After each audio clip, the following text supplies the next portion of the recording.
Item 5, proposed resolution number 18979, a resolution authorizing the fire chief and police chief to apply for the 2015 Port Security Grant. Mayor Pro Tem. Move for approval. Councilmember Fright. Second. It's been moved and second that we approve proposed resolution number 18979. Questions? Councilmember Albright. Thank you, Mayor. I'm just going to make a statement. Chief. Chief, you don't even have to bother coming up. Chief was ready.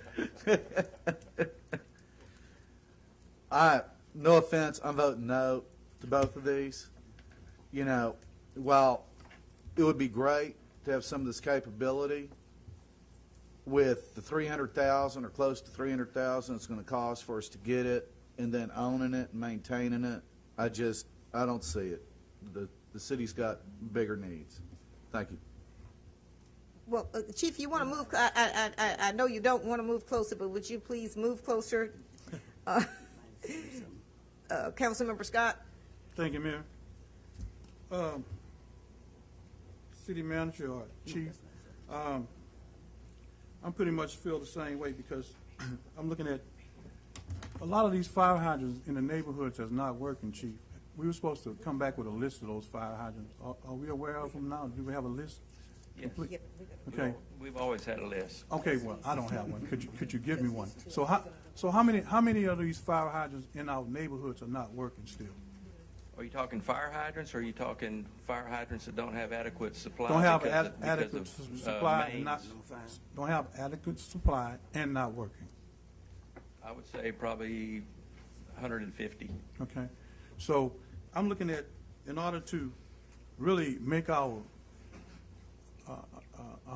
citizens safe, we need to focus on trying to use that type of money. That's $300,000 to put on these fire hydrants in these neighborhoods, that we can make sure that our citizens are safe in if in case of fire. So that $297,000, almost $300,000, we could pretty much use that for that type of stuff, and I really think that we should, take a look at using funds like that toward that type of situation.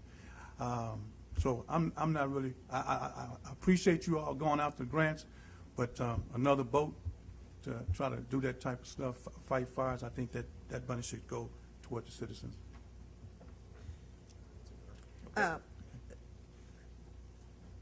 Not only just the citizens, but like I was talking about, the meters. Getting these meters done all over the city to make sure that our citizens have adequate water to fight fires in their neighborhoods. Chief, briefly again, why did you all apply for this port security grant? The port security grant is actually two phases. The largest part of it is to replace our existing hazmat truck. That's 11 years old, which is typically you're looking at 10 years on the front line for a piece of equipment. So this equipment's going to have to be replaced in the very near future, whether we have a grant or whether we don't. If we can replace it with the grant, it's a 75-25 grant. So, I mean, take that for what it's worth. The smaller portion of it was a small trailerable fireboat capable of delivering 1,500 to 2,000 gallons per minute. This is not going to be one of these big tugboats that you're going to pull up on a big ship fire. This is going to be to fight a fire on a dock, a tugboat, anything like in the ship channel, maybe making a small incident, staying small and not becoming a major incident. That's where this piece of equipment's going to fit in. As I said, the grant's two parts. One's for a hazmat vehicle, and one is for a fireboat. I've been on council since 2004, and I have never seen you apply for a grant or that would not be beneficial to making certain that people's lives were protected. I applaud you all for going through the process of applying for these grants, monitoring these grants.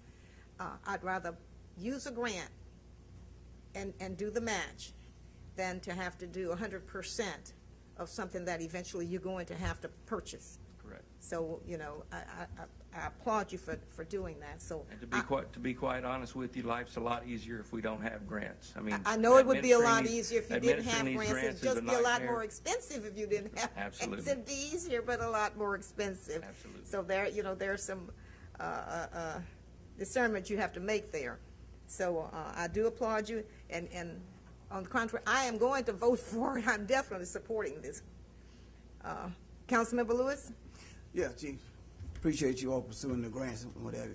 But one thing we got to keep in mind, and you need to get on this and get with the manager, city manager, give it a priority so this will not be, the fire hydrant will not be an issue the next time around, because these home security grants are there.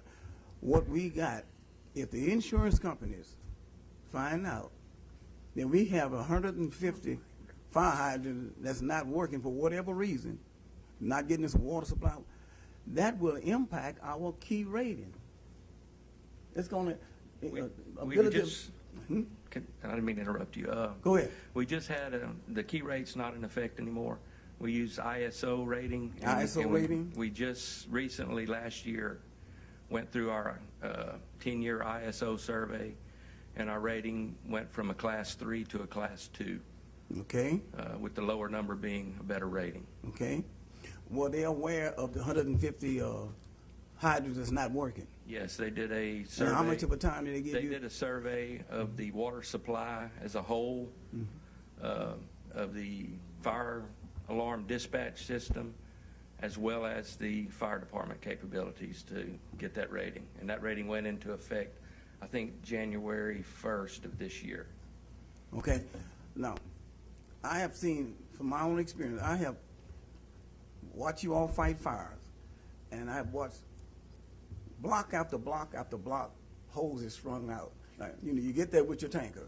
That hose, that's only a limited supply.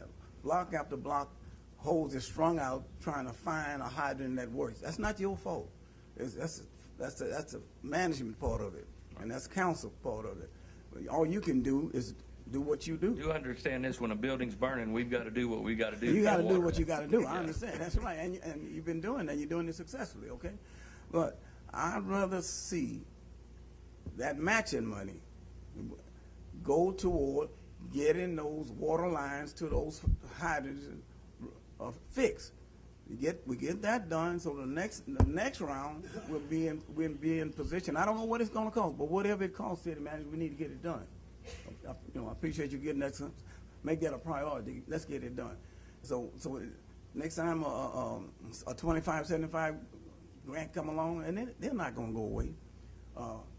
We'll be in a better position because right now the priority for me is to get those hydrants working. Councilmember Williamson? Chief, we just did a certificates of obligation for $8 million. Part of that money was to fix fire hydrants. Do you know offhand how many we're repairing with that? I do know, I think through the Siemens project, there's 118. And actually, I drove by one yesterday they were working on, so I stopped and talked to the crew, and they said that was the first one. So that progress has started, 118. And then they said there's a phase 2 that's going to have another 100 hydrants. But I still have to caution you, just because you got a brand new hydrant on it, it may still be on a 30-year-old water main. That's right. So the hydrant's going to operate, but there's issues with the water supply. I mean, no doubt. Right. Do you have any idea how many of these, it's going to be 200 hydrants total. Right. How many of these hydrants, once this project is finished, are going to be fully functional? That fully functional is a sliding scale. I mean, you're going to turn the hydrant on and water's going to come out of it. But are you going to have enough water supply to fight a hydrant? If you notice, the hydrants have different color codes on the top of them. Right. Blue being the best, green next to the best, red I and know orange. I know when we discussed the Siemens project, we discussed the issues about water supply. And I think that's some typically length. dealing with hydrants that are leaking. I mean, there's some that are out there that are leaking so bad we can't paint them. And I think that's going to address that. And yeah, that's a step in the right direction, but it's the first step. That does need to be looked at. Right, so it's just the water water line maintenance, water line replacement issues. Right. Apart from your hazmat truck, how many others are there in the area that we can call on? There's one in Beaumont, is the nearest hazmat truck, and we have, all of our hazmat technicians are trained to Texas Commission on Fire Protection Standards, which exceeds the minimum. So we have a very good hazmat team, and we have used it quite a bit. Well, that was going to be my next question, because I know that the hazmat response I mean, is look significant. around this area, we have a need for a hazmat team. So. It's significant. Can I interrupt this conversation? And I think I can do this. Val, tell me if I cannot do this. We've got a group of people who have a plane to catch at 2 o'clock, and I don't think it's from here. And we can get you back up, Chief, bless your heart. No problem. I'll gladly go sit down if you tell me to. I've told you, never walk away from that mic. You run away from that mic. Always run away from that mic. So if it's okay with council, let Chief, if you're still in town, we'll call you back. It's been moved and seconded that we approve proposed resolution number 18977. City Secretary, would you do a roll call on wait a minute, I'm sorry, 18979. Would you do a roll call on the vote, please? This is ridiculous. Councilmember Frank? Yes. Mayor Pro Tem Freeman? Yes. Councilmember Hamilton? Yes. Councilmember Lewis? No. Councilmember Mosley? No. Councilmember Scott? No. Councilmember Williamson? Yes. Mayor Prince? Yes, Measure passes. thank you.